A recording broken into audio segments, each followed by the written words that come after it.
Capítulo 486. Dibor miró a Su Alteza Real el Príncipe Heredero con una expresión tranquila y ligera, como si entendiera algo, y asintió vacilante.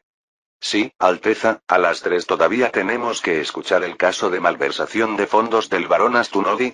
Entonces, no tomaré té. Debo regresar al Tribunal Superior ahora. Por favor, ayúdame a acompañar a Dibor, le indicó Joseph a Eman y le sonrió. Ah, y por favor no olvides lo que te dije antes. Usa tu discreción en el caso del conde de Norfolk y los demás, considerando que han expuesto a otros. Dibor hizo una pausa, pensando originalmente que el príncipe heredero simplemente estaba siguiendo la práctica habitual de hacer la vista gorda ante los grandes nobles, pero parecía que el príncipe heredero probablemente sabía de antemano que los funcionarios corruptos expondrían a otros en la corte. Su frente volvió a cubrirse de sudor frío, como si hubiera aprendido algo formidable. Sí, Su Alteza, definitivamente juzgaré con justicia. Sus pensamientos se aceleraron, rápidamente agregó otra oración. Además, después del juicio, simplemente almorcé y no fui a ningún otro lado. Joseph asintió con satisfacción. Las palabras de Dibor implicaban que no había ido a su puesto, lo que significaba que no se vincularía con la exposición de los funcionarios corruptos. Era, en efecto, alguien que entendía profundamente las reglas políticas. Por la tarde continuaron las audiencias en el Tribunal Superior, pero los jueces como Dibor que escuchaban los casos de corrupción ya no estaban tan nerviosos como antes. Ante la incesante exposición por parte de dichos funcionarios, simplemente ordenaron al secretario que registrara cuidadosamente todo y luego anunciaron que la audiencia sería pospuesta. En un café frente al Tribunal Superior, Mara golpeó el periódico sobre la mesa mientras observaba a los ciudadanos emocionados desde la ventana y comentó con sentimiento. Aunque no sé cómo Su Alteza Real el Príncipe Heredero se enteró de los funcionarios corruptos, es evidente que tenía razón. Miró a De Mulan, que estaba frente a él, y negó con la cabeza sonriendo. La cantidad de funcionarios corruptos que ha descubierto él solo supera la carga de trabajo de la Oficina de Investigación para todo un año. Siguiendo esta tendencia, en pocos años podría limpiar a todos esos funcionarios corruptos. Debo admitir que, en la lucha contra la corrupción, él es el verdadero guardián del pueblo francés. De Mulan se sorprendió de que el señor Mara, que siempre se opuso a la familia real, pudiera tener esa actitud hacia el príncipe heredero, pero inmediatamente asintió con la cabeza. De hecho, después de unirse al Departamento de Investigación de Justicia no mucho antes, había llegado a admirar mucho al príncipe heredero, pero se abstenía de expresarlo debido al desagrado de Mara por la familia real. El príncipe heredero, Su Alteza Real, es de hecho muy diferente a esos vampiros, dijo con entusiasmo. He oído que la abolición de los privilegios nobiliarios y la posibilidad de que los campesinos rescataran sus tierras fueron promovidas entre bastidores por él. Agarrando el periódico que había publicado una gran lista de funcionarios expuestos, sus ojos brillaron. Ahora, ha tomado medidas contra los burócratas. Quizás deberíamos apoyarlo plenamente. Al menos por lo que he visto, ha hecho que Francia sea más justa y próspera, y la gente está mejor que antes. Mara suspiró y lo interrumpió. No podemos traicionar nuestras creencias. Aunque ha hecho muchas cosas buenas, podría convertirse en un tirano en cualquier momento. Al igual que Luis XIV, en el último período de su reinado, ¿no acabaron todos sus brillantes logros convirtiéndose en un gran sufrimiento para el pueblo? Enfatizó sus palabras. Solo un gobierno establecido por mandato popular puede garantizar la justicia y la equidad eternas. Necesitamos una constitución, derechos humanos, libertad.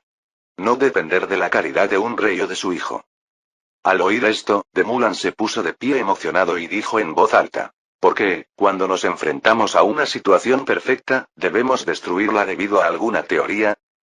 Los británicos tienen una constitución, tienen un congreso, pero sus funcionarios siguen siendo corruptos y depravados, y los plebeyos siguen siendo oprimidos por los señores, ni siquiera se les permite vagar, y la policía no dudaría en arrojarlos a la cárcel. Me atrevo a decir que si el Parlamento británico tuviera que gestionar Francia, no lo haría mejor que la actual familia real. Al menos, la mayor parte de sus tierras han sido compradas por nobles y comerciantes, mientras que los campesinos franceses poseen muchas más tierras de cultivo que los británicos. Mara miró a este viejo amigo con los ojos muy abiertos, sintiendo que había abandonado los pensamientos del señor Rousseau y había sido engañado por la familia real, lo que era una señal inquietante. De repente notó algo más y le dijo a Demulan con sorpresa. Tu tartamudez parece haber mejorado. ¿De verdad? El anterior estado de altruismo de Demulan se desvaneció en un instante. Solo quería hablar contigo sobre el futuro de Francia. El tiempo nos dará la respuesta. Mara inesperadamente no quiso continuar con este tema y se giró para señalar hacia la ventana. Probablemente tengamos mucho que hacer últimamente, mira, cientos de funcionarios corruptos más han sido implicados. Demulan simplemente asintió en silencio. En ese momento, se abrió una brecha imperceptible entre los dos abanderados de los jacobinos. Palacio de Versalles. En el salón de visitantes del Palacio del Príncipe Heredero, más de una docena de funcionarios de rostro pálido estaban de pie, casi inclinando sus cabezas hasta el suelo, demasiado nerviosos para siquiera respirar profundamente. Joseph, con expresión indiferente, sostenía una taza de té y recorrió con la mirada a aquellos hombres, comenzando a hablar. Ya lo habéis visto, los ciudadanos llevan 2 días protestando en la calle, exigiendo que se ahorque a todos los implicados en actos de corrupción. Los funcionarios en la sala se estremecieron aún más ferozmente. Todos ellos fueron denunciados ante el tribunal por el conde de Norfolk y otros, quienes habían buscado al ministro de Justicia y luego habrían, pero les dijeron que el asunto era serio y probablemente imposible de resolver. Finalmente, Brian insinuó que había una pequeña posibilidad si recurrían a Su Alteza Real el Príncipe Heredero, así que allí estaban, solo para escuchar sobre la horca. Su Alteza, dijo el mayor entre ellos con voz temblorosa, siempre hemos sido leales a Su Majestad el Rey. Por el amor de Jesús, ayúdenos a suplicarle. Joseph miró su reloj, sintiendo que ya los había asustado lo suficiente, y dijo lentamente. Sin embargo, también es posible que el conde de Norfolk se enfrentara a un castigo severo y, para exonerarse, los haya acusado falsamente. Los funcionarios inmediatamente asintieron como si picotearan. Sí, sí. Así mismo. Su Alteza, verdaderamente el hijo del divino favor, vio a través de sus mentiras. Nos han tendido una trampa, Su Alteza, por favor ayúdenos a aclarar esto. Gracias, Alteza. Eres tan justo como Jesús. Joseph los miró de nuevo y dijo, haré que alguien realice una investigación justa para limpiar sus nombres. Por supuesto, esto llevará algún tiempo. Mientras tanto, creo que deberías retirarte temporalmente para mostrar tu postura a Su Majestad el Rey y al pueblo. Capítulo 487. Los funcionarios, al enterarse de que el príncipe heredero estaba dispuesto a hacerse cargo de ellos, no dudaron más. Con entusiasmo, asintieron con la cabeza y dijeron, confiamos plenamente en Su Alteza y seguiremos su ejemplo. Sí, sí. Estamos dispuestos a someternos a una investigación para demostrar nuestra inocencia. Alabado seas, Su Alteza el Príncipe Heredero. Nos has dado la vida. Joseph levantó la mano para pedir silencio y mencionó con indiferencia. A propósito, Su Majestad el Rey acaba de fundar una Real Escuela de Gestión Administrativa. Durante su suspensión, ¿por qué no cursa allí? Estudie Administración y Sociología. Además, podrá quedarse en París y mantenerse al tanto de las novedades sobre la investigación. Los funcionarios intercambiaron miradas de sorpresa, sin saber qué quería decir el príncipe heredero, pero si eso podía librarlos de sus problemas, ¿qué daño habría en pasar algún tiempo en la universidad? Por lo tanto, el grupo de ellos rápidamente asintió y se inclinó, aceptando la propuesta. Pronto, los funcionarios expuestos se enteraron y sintieron que se les había concedido un indulto, acudiendo de inmediato al príncipe heredero en busca de ayuda. Algunos incluso habían buscado a la reina María antes, pero la reina, sin comprender del todo la situación, los había dirigido a todos hacia Brian. Esto significaba que el príncipe heredero era su único salvavidas en ese momento. Sin embargo, el príncipe heredero había abandonado el Palacio de Versalles y nadie podía determinar su paradero. Los funcionarios, preocupados, tras enterarse por sus colegas con experiencias exitosas de que el príncipe había mencionado algo sobre un curso universitario, no pudieron encontrarlo. Desesperados, recurrieron a la iglesia para preguntar por la escuela de administración. Entonces, la Escuela Real de Gestión Administrativa, que todavía estaba en construcción, recibió casi un centenar de solicitudes de inscripción de altos funcionarios, y algunos incluso donaron fondos para la creación de la escuela. Por supuesto, también hubo muchos funcionarios involucrados que se aferraron a una pizca de esperanza, sintiendo que la familia real no trataría con tantos funcionarios a la vez, por lo que mantuvieron una actitud de esperar y ver. 3 días después, se celebró solemnemente en la Plaza de los Campos Elíseos de París la primera ceremonia de inspección de la Policía de París. Su Majestad la Reina honró el evento con su presencia, pero la inspección fue presidida por Su Alteza Real el Príncipe Heredero, quien había sido la principal fuerza impulsora de la reforma policial. Con la vehemente propaganda de los periódicos, la atención del público se fue desplazando gradualmente del juicio a los funcionarios corruptos a la ceremonia de inspección. Miles de ciudadanos se reunieron a ambos lados de los Campos Elíseos y, tras una serie de saludos de los cañones, sonó una música solemne y respetuosa. Después de eso, la gente vio a Su Alteza Real el Príncipe Heredero, vestido con un uniforme de policía azul, de pie en un carruaje que pasaba por el centro de la plaza. Detrás de él había más de una docena de altos abanderados, cada uno de ellos sosteniendo el estandarte real con la flor de lis dorada y banderas de la policía adornadas con la flor de lis, espadas y escudos. Tras ellos iban 4 cañones de 4 libras tirados por más de una docena de caballos. Las bocas de los cañones reflejaban la luz del sol, deslumbrando a los espectadores hasta el punto de obligarlos a entrecerrar los ojos. Después de que pasaron los cañones, entraron marchando cuadros formados por 5 escuadrones de la policía de París. Cada cuadro estaba compuesto por 150 hombres, todos ellos portando pistolas de chispa nuevas y con uniformes impecables que emanaban un aura de orden severo. Mientras los escuadrones policiales, cuidadosamente dispuestos, marchaban frente a donde se encontraba la Reina María, inmediatamente lanzaron vítores resonantes de «Viva Su Majestad el Rey, viva Su Majestad la Reina y juramos proteger el orden público de Francia hasta la muerte». Y la Reina María también se levantó y saludó con una sonrisa. Tras pasar la tribuna, los 5 cuadros policiales tomaron posiciones en la plaza. Tras una orden en voz alta de un oficial, un cuadro formó rápidamente un semicerco, simulando una ofensiva contra pandilleros. La policía se movió con pulcritud y destreza, apuntando sus pistolas de chispa hacia adelante antes de apretar los gatillos. Una explosión de humo negro envolvió la plaza, sobresaltando a los espectadores, pero rápidamente se dieron cuenta de que las armas no estaban cargadas con balas y entonces estallaron en aplausos, elogiando a la policía por su impresionante demostración. Después de que 5 escuadrones de policía realizaron diversos ejercicios de entrenamiento, incluso los cañones realizaron disparos simulados, por supuesto sin balas de cañón cargadas.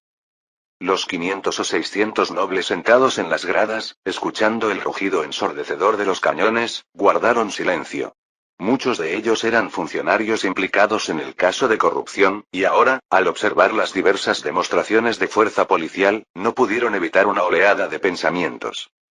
Esta era solo la policía de París que podía movilizarse en cualquier momento, suficiente para calmar inmediatamente a aquellos con otras ideas, y detrás de ellos, había un cuerpo de guardia real aún más poderoso y completamente leal a la familia real. Las villas en el antiguo barrio de los Jardines del Palacio Real ya se habían vendido por 70.000 libras cada una, y las casas que incorporen alumbrado público con gas deben venderse por al menos 100.000 libras. 1. Contratar en centros académicos locales y universidades nacionales de la capital. 2. Comience desde puestos burocráticos menores y vaya ascendiendo. 3. Adquisición de oficinas en ciertos períodos y networking a lo largo de la historia. 4. Nombrado por decreto del emperador, una situación muy rara porque sin duda altera el funcionamiento interno de los círculos burocráticos. La selección y nombramiento de inspectores bajo el mando del primer ministro también es extremadamente importante. Ellos son los asistentes importantes a través de los cuales el emperador controla y capta la burocracia imperial y la cuna para la promoción de los funcionarios centrales y locales. Vacaciones. Uso de la iglesia. Los funcionarios públicos pueden gestionar temporalmente asuntos políticos y someter asuntos a decisión de París. El príncipe elector del Palatinado heredó el Palatinado y Baviera de la rama Palatinado-Sulzbach.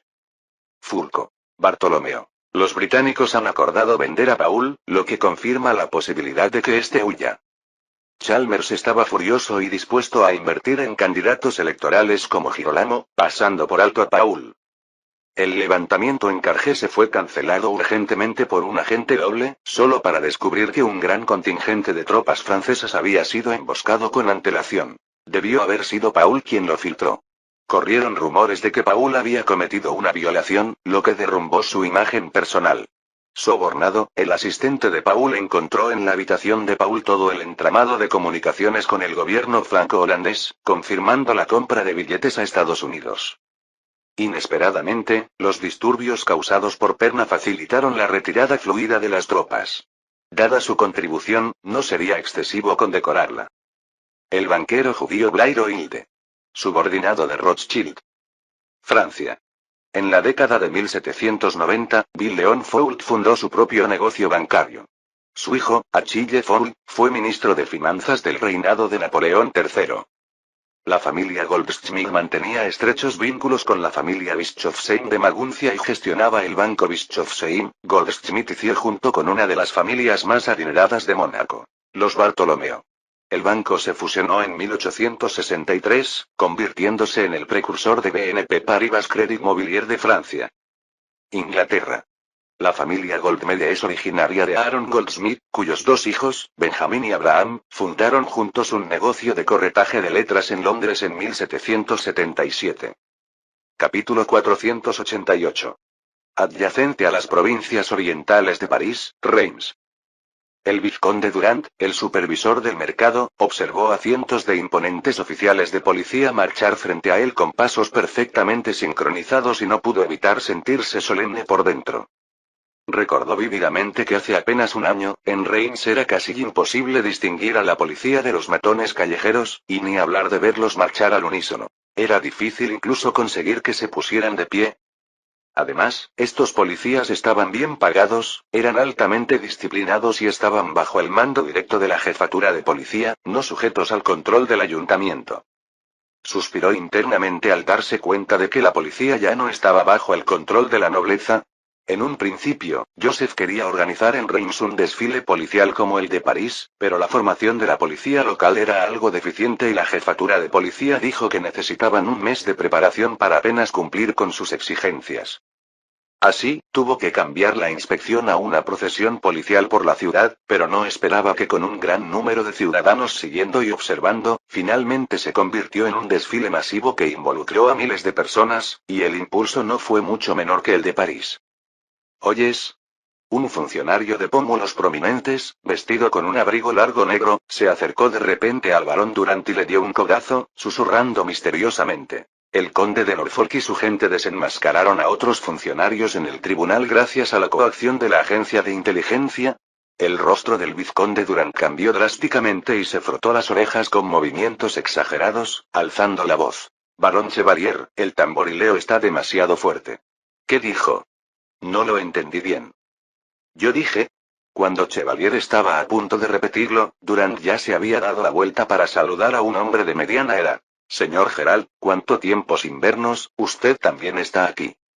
Al no ver otra opción, Chevalier recurrió a otro funcionario para comunicarle la gran noticia que había escuchado, pero este lo esquivó rápidamente con una expresión extraña. Chevalier se sintió algo desanimado y logró ver a su primo político, el barón Alex, el asistente fiscal de Reims, entre la multitud, por lo que se dirigió hacia él, saludando. Henry, es tan bueno verte. Sobre las personas involucradas en el reciente caso de corrupción, escuché que era la agencia de inteligencia. Antes de que pudiera terminar, su primo político lo interrumpió bruscamente. Deja de hablar. Mirando a su alrededor con cautela y expresión seria, su primo político dijo en voz baja. Siempre te he recordado que nunca escuches tonterías de los demás, y mucho menos las difundas. No, esto no es un rumor. Es del vizconde Charles Bernier. El vizconde Bernier fue uno de los más de 40 funcionarios de alto rango procesados por corrupción. El barón Alex miró nervioso a los policías que portaban pistolas de chispa no muy lejos y se tapó la boca con la mano. La familia real ya ha silenciado este asunto, lo cual es el mejor resultado posible. ¿Intentan incitar a la oficina de investigación oficial a investigarnos con esto? Su voz se volvió aún más grave. El Tribunal Superior solo ha juzgado a 4 personas hasta ahora, y ya se han implicado cientos de funcionarios. Una vez que esas más de 40 personas sean juzgadas, es muy probable que también estemos en la lista de los expuestos. Lo importante es que, ya seamos tú, yo, los comisionados municipales o los coordinadores comerciales, ninguno puede resistir una investigación, así que solo debemos cooperar con la familia real y evitar causar más problemas. Al ver que Chevalier asentía, finalmente soltó la boca y añadió: Prepárate cuando regreses. ¿Vendrás conmigo a París para inscribirte en la Real Escuela de Gestión Administrativa en unos días? Después de terminar la patrulla policial, el barón Alex reflexionó un momento y ordenó a su cochero que se dirigiera a la jefatura de policía. Poco después, le dijo a un oficial de la jefatura de policía: Quiero denunciar al vizconde Charles Bernier por difundir rumores y difamar a la agencia de inteligencia. Mientras tanto, en una oficina adyacente, el vizconde Durant también estaba haciendo un informe sobre el mismo asunto. Después de supervisar la patrulla policial en Burdeos, Joseph regresó a París. Primero se desvió hacia la escuela de administración, donde representó a Luis XVI y pronunció un discurso en la ceremonia inaugural. De hecho, gracias a importantes donaciones de numerosos funcionarios y a un esfuerzo constante, la universidad completó sus preparativos en apenas un mes y medio, estando lista para iniciar las clases.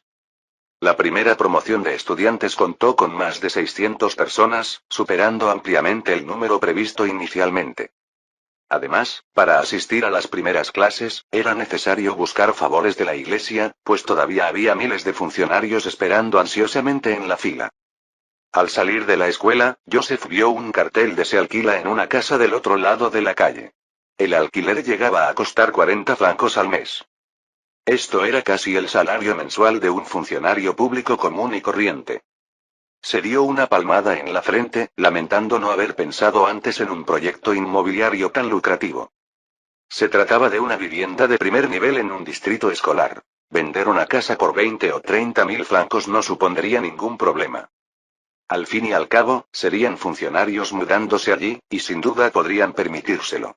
Incluso si uno no viviera allí, podría alquilarse fácilmente a un precio elevado, y algunos empresarios astutos invertirían en la compra de propiedades.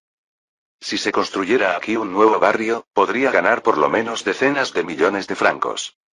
Con esto en mente, Joseph ordenó apresuradamente a Eman que enviara gente a comprar todos los terrenos baldíos cerca de la escuela de administración. Aún estaba a tiempo de remediarlo. Esta era otra contribución a la reforma fiscal. Al día siguiente, en el Palacio de Versalles se estaba celebrando una reunión regular del gabinete en el Gran Salón. A continuación, la propuesta de Su Alteza Real el Príncipe Heredero. Brian miró a los ministros. Su Alteza sugiere que los funcionarios encargados de la gestión de carreteras, vías fluviales y otras áreas, debido a la necesidad de amplios conocimientos profesionales, deberían cursar estudios universitarios. Si estos funcionarios no superan los exámenes profesionales, se demostrará que no son aptos para el cargo y se podría nombrar a otros en su lugar. Mirabeau asintió de inmediato. Apoyó firmemente la propuesta de Su Alteza. Es difícil imaginar que un director de carreteras, que ni siquiera sabe leer planos de construcción, pueda construir carreteras de calidad. Brian continuó. Entonces, enviemos a estos funcionarios a la Escuela Real de Gestión Administrativa en grupos para educación continua, donde deberán aprobar exámenes para continuar con sus funciones. Y para futuros puestos que requieran un alto nivel de conocimientos profesionales, deberían recibir formación previa y poseer el correspondiente certificado de graduación antes de asumir el cargo. Los ministros asintieron con la cabeza en señal de acuerdo. Los puestos relacionados con vías fluviales y carreteras eran pocos y no muy poderosos, por lo que nadie estaba particularmente preocupado. Los ministros giraron entonces sus cabezas colectivamente hacia la reina María. Ella todavía estaba admirando un hermoso pájaro fuera de la ventana, ahora que el príncipe heredero podía manejar la mayoría de los asuntos por ella, cada vez estaba más reacia a molestarse, hasta que Brian tosió levemente y ella de repente se giró, sonriendo torpemente. Capítulo 489. La reina María recogió apresuradamente el documento que tenía delante, sin saber dónde lo había dejado, y solo pudo pedir ayuda con una mirada a Joseph, que estaba a su lado. Al ver que su hijo asentía levemente, inmediatamente asumió un aire de autoridad y asintió. Estoy de acuerdo con la propuesta, por favor, arzobispo Brienne, prepare los decretos pertinentes. El arzobispo Brienne hizo una rápida reverencia. Sí, Su Majestad. Joseph suspiró aliviado en su corazón, su táctica del salami había tenido éxito. Aunque la influencia de los funcionarios en la gestión del agua y la administración de las carreteras era mínima, una vez firmado este decreto, esencialmente abriría la puerta a exámenes para nombramientos oficiales. La definición exacta de puestos que requieren conocimientos más especializados ofrecía un amplio margen de interpretación. ¿Dirías que las finanzas requieren conocimientos especializados? ¿Y qué hay de la gestión industrial, la agricultura, el comercio o la justicia? Con el tiempo, y poco a poco, cada vez más puestos gubernamentales quedarían sujetos a exámenes profesionales, abarcando finalmente todos los puestos, lo que marcaría la culminación del paso más crítico en la reforma administrativa. Para entonces, los estudios profesionales para funcionarios podrían abrirse a instituciones educativas como la Universidad de París y la Universidad de Toulouse, quedando la Escuela de Administración responsable únicamente de las evaluaciones. Se convertiría entonces en un sistema completo de exámenes de servicio público y la reforma administrativa estaría totalmente concluida. Lo más importante es que el proceso sería gradual y no provocaría una fuerte oposición por parte de la capa burocrática existente. Por supuesto, seguramente habría quienes estuvieran insatisfechos con este sistema, dado que la progenie inútil de algunos nobles ya no podía depender únicamente de sus conexiones para alcanzar altos cargos. Pero también recordarían la impresionante inspección de la policía y convertirían su insatisfacción en simples quejas, expresando quejas sin tomar medidas reales. De hecho, incluso con tales sistemas de exámenes para el servicio público, los nobles todavía tenían una ventaja significativa. En primer lugar, el coste de la matrícula universitaria en aquella época era extremadamente alto, inasequible para la familia media. En segundo lugar, los hijos de los nobles estaban más familiarizados con el contenido de los exámenes de la escuela de administración. Sus padres fueron de los primeros en estudiar allí. No era como en la era de Internet, donde los exámenes anteriores de la función pública eran fáciles de conseguir. Incluso si los plebeyos dominaban sus disciplinas profesionales, no podían superar a los nobles en los exámenes de la función pública. Por lo tanto, esto hizo que la nobleza fuera aún menos resistente al sistema de exámenes, y la clase noble aún controlaba la mayoría de los puestos gubernamentales. Joseph no tenía ningún deseo de perseguir la igualdad absoluta, ya que en el siglo XVIII el papel de la nobleza era irreemplazable.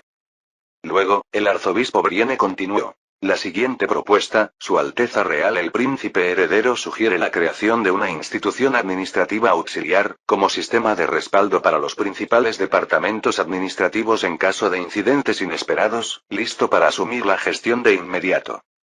Al ver que el público estaba algo desconcertado, Joseph explicó. Pensé en esto debido al reciente caso de corrupción. Como saben, actualmente más de 40 funcionarios están siendo juzgados, y es probable que la mayoría sean condenados. Los asuntos de los que son responsables pronto se paralizarán, un riesgo que debe tenerse en cuenta. Por lo tanto, propongo la creación de una institución administrativa auxiliar, con puestos inspirados en los de los departamentos gubernamentales existentes, pero que normalmente solo acumularían experiencia sin que se les otorgara poder real. En caso de emergencia con los funcionarios en funciones, los funcionarios correspondientes de la institución auxiliar podrían asumir inmediatamente el control. El ministro de Justicia, el barón Bretty, frunció el ceño de inmediato. Su Alteza, tal medida implicaría un aumento significativo en los salarios de los funcionarios. Y, según usted, estas personas en la institución auxiliar estarían prácticamente inactivas la mayor parte del tiempo. Joseph sonrió. Sus preocupaciones son muy válidas, por lo que se reducirían los salarios de los funcionarios de la institución auxiliar. También se les podrían asignar tareas más manejables, como organizar documentos y copiar información. Pero aún así, esto es... Mirabeau, observando la expresión del príncipe heredero, se levantó y dijo. Barón Bretty, ¿se da cuenta de cuánto duró la interrupción de la gestión administrativa causada por el reciente encarcelamiento de un gran número de funcionarios? Bien podría haber superado un mes. Las pérdidas sufridas durante este período son suficientes para pagar varios meses de salarios de funcionarios de todo el país. Creo que la idea de Su Alteza es excelente, ya que no solo mantiene la estabilidad administrativa, sino que también permite a los nobles ociosos asumir funciones y contribuir a la nación. Joseph lo miró de inmediato con aprobación. Solo Mirabeau podía hacer semejante cosa para vincular las contribuciones a la nación con el bienestar de la nobleza. Joseph simplemente quería crear una serie de cargos inútiles para acomodar a quienes habían comprado su lugar en el cargo. Al fin y al cabo, estas personas habían pagado en efectivo y tenían acuerdos con el gobierno, y a menos que cometieran infracciones graves, era difícil destituirlas directamente. Así, ideó la institución administrativa auxiliar, inspirada en la corte defensiva de Nanjing de la dinastía Ming. Los títulos de sus cargos se mantuvieron inalterados, pero una vez transferidos de la corte imperial de Pekín a Nanjing, serían despojados de todo poder y solo esperarían su jubilación. A medida que las evaluaciones profesionales para funcionarios se fueron generalizando, todos los funcionarios que simplemente ocupaban sus puestos sin rumbo fijo y se concentraban en malversar fondos inevitablemente serían bloqueados por las evaluaciones, y entonces tendrían que conformarse con los puestos auxiliares para acumular experiencia. Joseph no consideraba que el apoyo de un grupo adicional de burócratas fuera un desperdicio de dinero. Por el contrario, sustituir a quienes compraron sus títulos por individuos capaces de trabajar eficazmente proporcionaría un impulso positivo a la nación, cuyos beneficios superarían con creces sus modestos salarios. Sin mencionar que los puestos auxiliares no carecían totalmente de funciones. Al menos podían encargarse de la organización de documentos, reduciendo potencialmente la necesidad de contratar varios empleados ordinarios, por lo que el gasto adicional no sería significativo. El barón Betty asumió que el príncipe heredero simplemente quería crear más puestos oficiales para recaudar más dinero de la venta de títulos y, por lo tanto, inmediatamente asintió con la cabeza. Esta vez, la reina María no se dejó llevar por la incertidumbre. Al ver que los ministros no tenían objeciones, firmó el documento que le entregó el arzobispo Brienne. Un ajuste administrativo tan pequeño ni siquiera requería la firma del rey. Luego de discutir algunos asuntos rutinarios, concluyó la reunión del gabinete. La reina María observó mientras el arzobispo Brienne se despedía, recordando los acontecimientos de la reunión anterior ese mismo día y de repente lo llamó. El arzobispo Brienne se giró e hizo una leve reverencia. ¿Su Majestad, tiene más instrucciones? La reina María dudó. Arzobispo Brienne, ¿cree que, si yo no asistiera a las reuniones del gabinete, podría el príncipe heredero dirigir a los ministros para manejar adecuadamente los asuntos de Estado? Brienne pensó. Claro que sí. El príncipe heredero ha sido durante mucho tiempo quien defiende la visión global de Francia. De hecho, si no asiste, la eficiencia de las reuniones podría incluso mejorar un poco. Sin embargo, aún expresó gran sorpresa y exclamó. Usted es el alma de Francia, Su Majestad. Si no presidiera el gabinete, sería un desastre para el país. Capítulo 490. La reina María reflexionó profundamente. Las habilidades del príncipe heredero son excepcionales, y además ha sido bendecido por el Señor. Creo que deberíamos darle un escenario más amplio para brillar. Brian miró con cautela la expresión de la reina, percibiendo que hablaba serio, y sugirió con cuidado. Entiendo la intención de Su Majestad de preparar minuciosamente a Su Alteza Real el príncipe heredero.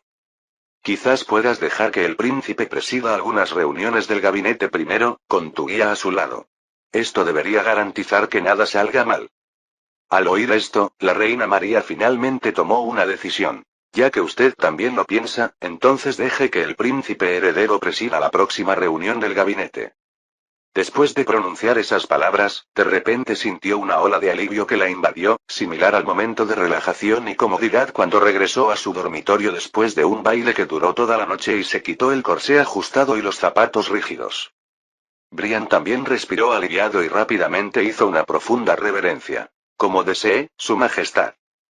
Después de que él se fue, las puertas doradas de la sala de reuniones se cerraron con un bang, y la reina María estiró sus brazos en un bostezo lánguido, su mente revoloteando con imágenes de pasteles, joyas y hermosos vestidos.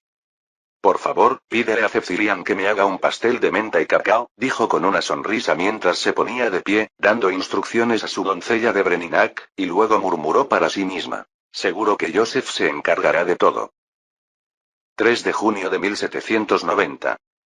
El salón del santuario de Notre Dame de París estaba abarrotado, con miles de ciudadanos reunidos también fuera de la iglesia, mirando devotamente la estatua colosal de Jesús apenas visible en el interior. Al frente del salón, un acólito con túnica blanca dio la espalda a la multitud, inclinó la cabeza y levantó la Biblia desplegada. Frente a él, el arzobispo Beaumont recitó las escrituras con expresión santa y solemne. De hecho, aquí se estaba celebrando una gran misa con motivo de la festividad del Corpus Christi. Joseph estaba sentado al frente de todos los asistentes a la misa, pero su atención no estaba en el arzobispo que murmuraba en latín. Probablemente era el príncipe heredero francés con el latín más pobre en casi un siglo, todavía incapaz de comprender textos en latín, y mucho menos seguir una traducción en vivo. Giró ligeramente la cabeza y le susurró a Fouché, sentado detrás de él. ¿Está verificado? Sí, Su Alteza el jefe de inteligencia se inclinó hacia adelante, bajando la voz de igual manera. La noticia se filtró del carcelero que custodia al vizconde Charles Bernier. Él mismo y los otros 6 que difundieron la noticia han confesado. Joseph entrecerró los ojos ligeramente. Bernier, claramente reacio a aceptar su exilio, había filtrado deliberadamente la noticia de su exposición de los funcionarios, con el objetivo de avivar su ira con la esperanza de obligar al Tribunal Supremo y a la familia real a llegar a un acuerdo. Afortunadamente, Joseph había organizado inspecciones policiales por todo el país, y con el apoyo de la Iglesia en la movilización, los funcionarios se mantuvieron escépticos ante sus rumores. Si esto hubiera ocurrido un año antes, la burocracia ya habría sumido al país en un caos absoluto. Lleno de indignación y rabia, Joseph ordenó a Fouché: realice una investigación exhaustiva de todos los funcionarios involucrados en este caso de corrupción. En cuanto a Bernier, cambiemos su lugar de exilio a Nueva Zelanda. Y a su amigo carcelero, enviémoslo para que le haga compañía. Ya había llegado a un acuerdo con Bernier y los demás. Revelarían a los funcionarios corruptos ante los tribunales a cambio de ser exiliados a Lille, una ciudad relativamente bulliciosa, y conservar una parte de su riqueza. Pero como el hombre quería causar problemas, lo dejaron ir a pastorear ovejas a una pequeña isla del Pacífico. Sí, Su Alteza. Fouché hizo una reverencia y respondió, añadiendo con cautela: Su Alteza, creo que el mensaje de Bernier ya se ha difundido entre los funcionarios. Aunque superficialmente no se atreven a decir nada, sin duda sentirán descontento en su corazón. Un destello de emoción cruzó sus ojos. Quizás deberíamos arrestar a todos los que han difundido este rumor, para acabar con... Joseph lo miró de reojo y pensó: solo quieres encontrar una oportunidad para presumir, ¿no? Negó con la cabeza y dijo: eso solo empeoraría la situación. Ya he tomado medidas para lo que pueda pasar después, así que no tienes por qué preocuparte.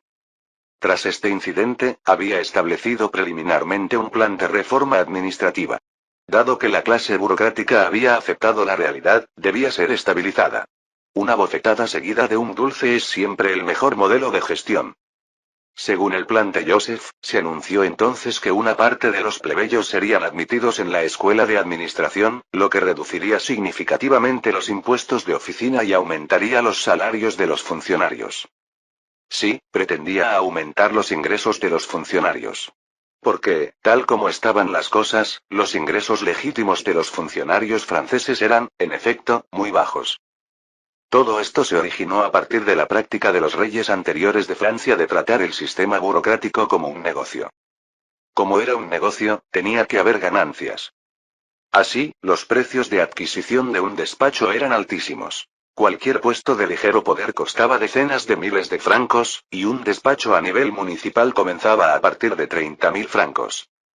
En cuanto a los salarios de los funcionarios, estos se mantenían muy bajos. Los funcionarios comunes comenzaban con 50 francos, y el sueldo de un teniente de alcalde era de poco más de 90 francos. Además, tenían que pagar un impuesto de oficina anualmente. Este peculiar impuesto fue ordenado por el edicto Paulette promulgado durante el reinado de Enrique IV. Todos los cargos adquiridos debían pagar un impuesto de una 70ª parte del precio de compra cada año para continuar ejerciendo su autoridad. De lo contrario, serían suspendidos inmediatamente de sus funciones. Por ejemplo, el funcionario mencionado, tras deducir el impuesto de oficina de su salario, ganaba en realidad menos de 40 francos. Los ingresos reales de un teniente de alcalde rondaban los 60 francos. Basándose en este modelo, desde la llegada al poder de Luis XVI, la venta de cargos y la recaudación de impuestos burocráticos habían aportado al tesoro más de 40 millones de libras de ingresos cada año. Esto provocó que la gran mayoría de los funcionarios franceses no pudieran subsistir solo con su salario, por lo que tuvieron que buscarse la vida por sus propios medios. Los delitos menores incluían corrupción y extorsión, mientras que los casos graves incluían malversación de fondos y aceptación de sobornos. Esto se había convertido en la norma en el funcionariado francés. Si se quería que los funcionarios permanecieran incorruptibles, al menos había que pagarles un salario que les asegurara un nivel de vida decente. La primera mitad de la reforma administrativa de Joseph consistió en romper el monopolio de la nobleza sobre la clase burocrática y promover a las personas capaces. La segunda mitad pretendía mejorar el trato a los funcionarios y erradicar rápidamente la práctica corrupta de la venta de cargos. Por supuesto, dada la situación financiera actual de Francia, la venta de oficinas no podía prohibirse por completo todavía. Sin embargo, según su plan, al menos la mitad de los puestos en venta se reducirían para el año siguiente. Frente al salón del santuario, el arzobispo Beaumont finalmente terminó la larga lectura litúrgica y comenzó a pedir a los sacerdotes que instruyeran al clero para distribuir la Sagrada Comunión a los creyentes presentes. El arzobispo Beaumont miró al príncipe heredero, que había estado charlando con el jefe del servicio de inteligencia, sin mostrar ningún signo de ofensa. Inmediatamente tosió levemente, aprovechando el intervalo para hablar en francés y decir en voz alta. El señor dijo: porque el amor al dinero es la raíz de todos los males. Algunos, ávidos de dinero, se han desviado de la fe y se han atormentado con muchos dolores. Miren, esos funcionarios codiciosos, aunque castigados por el mundo, al final serán juzgados por el Señor. Fin del capítulo 490.